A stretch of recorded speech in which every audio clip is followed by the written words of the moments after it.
What's up everyone, welcome to my YouTube channel. আজি মই আপোনালোকৰ ওচৰত লৈ আহিছো হ্যান্ডস্প্ৰিং, ফ্ৰন্ট হ্যান্ডস্প্ৰিং কেনেকৈ কৰে। এইটো মই আপোনালোকক পাঁচটা ষ্টেজত শিকাম।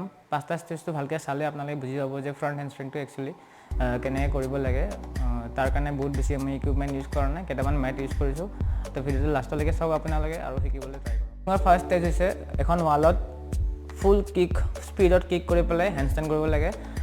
হ্যান্ডস্টেণ্ড যোনে হ্যান্ডস্টেণ্ড পাৰে তাৰ কাৰণে এইটো ইজি হ'ব। যোনে হ্যান্ডস্টেণ্ড নোৱাৰে কিন্তু সি ফাৰ্ষ্টতে হ্যান্ডস্টেণ্ডটো শিকিব লাগিব, তাৰপাছতে ৱালত হ্যান্ডস্টেণ্ড কিক কৰিব পাৰিব।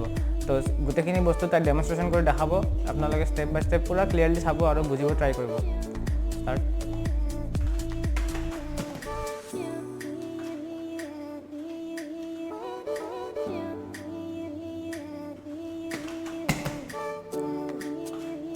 ओके, যেনেকৈ তাই কৰিছে তাইটো ষ্টেপটো আপোনালোকে চাব, ষ্টেপটো কেনেকৈ লৈছে এনেকৈ, ঠিক আছে। তো ষ্টেপটো ফাৰ্ষ্টতে ষ্টেপটো বুজিব, তাৰপিছত ৱালত কিক কৰিব, নহ'লে ষ্টেপটো খেলি মেলি হ'লে ৱালত কিকটো মানে কৰোঁতে অলপমান অসুবিধা হ'ব।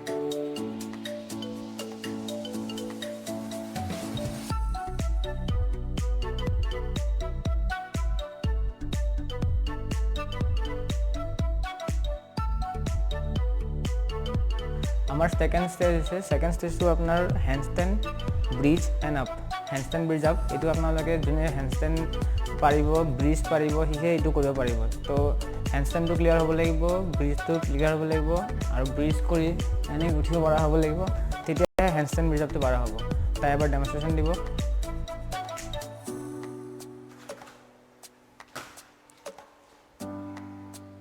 এই বস্তুটো আপোনালোকে বহুত ৰিপিট কৰিব লাগিব। ৰিপিট কৰিলেহে আপোনাৰ বডিত এইটো এডাপ্টেশ্যন হ'ব যে হ্যান্ডস্প্ৰিং কৰাৰ সময়ত যেতিয়া আপুনি হাতখনেৰে পুছ কৰিব, বডিটো কোনফালে ডাইৰেকশ্যন দিব এইটো আপুনি ভালকৈ বুজি পাব। তো এইটো বহুত প্ৰেক্টিছ কৰিব। আমাৰ থাৰ্ড ষ্টেজ হৈছে ৱাল টাচ কৰি পেলাই উঠিব লাগে। তো এইটো ৱাল টাচটো আপুনি যিকোনো জেগাত কৰিব পাৰে, ৱালত কৰিব পাৰে বা যিকোনো ছাপৰ্টেবল জেগাত য'ত মানে ছাপৰ্ট থাকে, আপুনি পৰি নাযায় সেনেকুৱা জেগাত ছাপৰ্ট লৈ পেলাই কৰক, তেতিয়া সুবিধা হ'ব। ইয়াৰ পৰা আপুনি হ্যান্ডস্প্ৰিংটো কৰাৰ পাছত বডিটো যেতিয়া উঠি যাব, তেতিয়া আপুনি হাতখনৰ পুছ কৰি পেলাই কেনেকৈ উঠি যাব মানুহটো, সেইটো বুজাত এইটো সুবিধা হ'ব। হ্যান্ডস্প্ৰিং কৰিবলৈ আমি এইটো বস্তু কৰিব লাগিব, এইটোৰ নাম হৈছে আমি হেণ্ড পুছ বুলি কওঁ বা হেণ্ডষ্টেণ্ড হোপ বুলি ক'ব পাৰে। এইটো ক'লে আপোনাৰ হ্যান্ডস্প্ৰিংটোৰ যোনটো পুছ সেইটো ভাল হ'ব। পুছটো ভাল হ'লে হ্যান্ডস্প্ৰিংটো ওপৰলৈ উৰি যাব, অলপমান দেখাত বহুত ধুনীয়া হ'ব। তো এইটো আপুনি এট দ্য বিগিনিং ইমান ডেভেলপ নহয়, কাৰণ এইটো কৰি কৰি ডেভেলপ হয়। এবছৰ দুবছৰ পাছতহে এইটোৰ পুছটো আৰু ভাল লগা হ'ব। তো এইটো আপুনি ঘৰত কৰিব পাৰে এজ এ ড্ৰিল। আপুনি এইটো ঘৰত কৰি থাকিব, যিকোনো এটা বক্স বনাই ল'ব। বক্সটো অলপ হাইটৰ হ'লে ভাল হয়, হাফ ফিটলৈকে হ'লে সুবিধা হয়। তো ট্ৰাই কৰিব এইটো পুছটো কৰি পেলাই আপোনাৰ যোনটো হ্যান্ডস্প্ৰিঙৰ যোনটো স্প্ৰিং। তো আমি আহি গৈছোঁ আমাৰ ফ'ৰ্থ ষ্টেজ। এনেকুৱা এটা হাইটৰ এটা আমি এনেকুৱা প্লেটফৰ্ম বনাব লাগিব। তো প্লেটফৰ্মৰ পৰা হ্যান্ডস্টেণ্ড যেনেকৈ কৰিছে সেইটো স্পীড হ্যান্ডস্টেণ্ড কৰিব লাগিব। তলৰ এটা ছেফটি মেট দিব পাৰে বা যিকোনো আপোনাৰ খেৰো দিব পাৰে। খেৰ দিলেও বহুত স্পঞ্জি কাম কৰে, শ্বক এবজৰ্ভ কৰে। তো আপোনালোকে এইটো কৰাৰ সময়ত কাৰোবাৰ ছাপৰ্ট লৈ অলপ সুবিধা হয়। ছাপৰ্টটো কেনেকৈ দিয়ে মই দেখাই দিম, তাই এবাৰ হ্যান্ডস্প্ৰিং কৰিব। দেখা পাইছে আপোনালোকে এখন হাতত আৰু এখন হাত আপুনি কমৰত দিব লাগিব, তেতিয়াহ'লে তাক ইজিলি আপুনি লিফ্ট কৰিব পাৰিব আৰু ধুনীয়াকৈ তাক থিয় কৰাই দিব পাৰিব।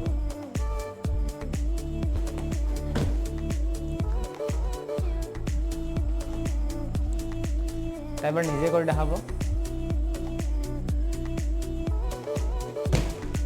দেখা পাইছে? তো আপোনালোকে এনেকৈ এটা প্লেটফৰ্ম বনাই পেলাই নিজে ঘৰত হ্যান্ডস্প্ৰিংটো কৰিব পাৰে। বহুত বেছি একো স্পেচ ডাঙৰ নালাগে বা ছেফটি মেট্ৰেছৰ ইমান দৰকাৰ নাই। যদি আপোনালোকৰ আছে ঠিক আছে, নাথাকিলেও আপোনালোকে নিজে এইটো বনাই ল'ব পাৰে।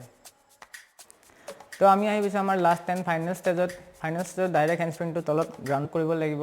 গ্ৰাউণ্ড কৰাৰ সময়ত আপুনি এবাৰ হেল্প দি দিলে তাই অলপমান কনফিডেঞ্চ পাব। তো মই তাক এবাৰ হেল্প দি দিম, আপোনালোকে চাওক।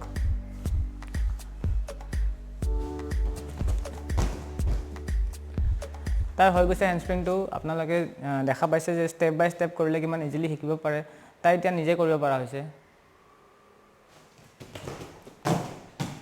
হ্যান্ডস্প্ৰিংটো আপোনালোকে ষ্টেপ লৈ পেলাই কৰি কৰি যেতিয়া আপোনাৰ বহুত কনফিডেঞ্চ বাঢ়িব, আপুনি যেতিয়া ইয়াৰ পৰা মাষ্টাৰ হৈ যাব, তেতিয়া আপুনি হ্যান্ডস্প্ৰিংটো ষ্টেণ্ডিং কৰিব পাৰে। তাই এবাৰ ষ্টেণ্ডিং কৰি দেখাব। If you like the video, please do like, share and subscribe, and don't forget to hit the bell icon.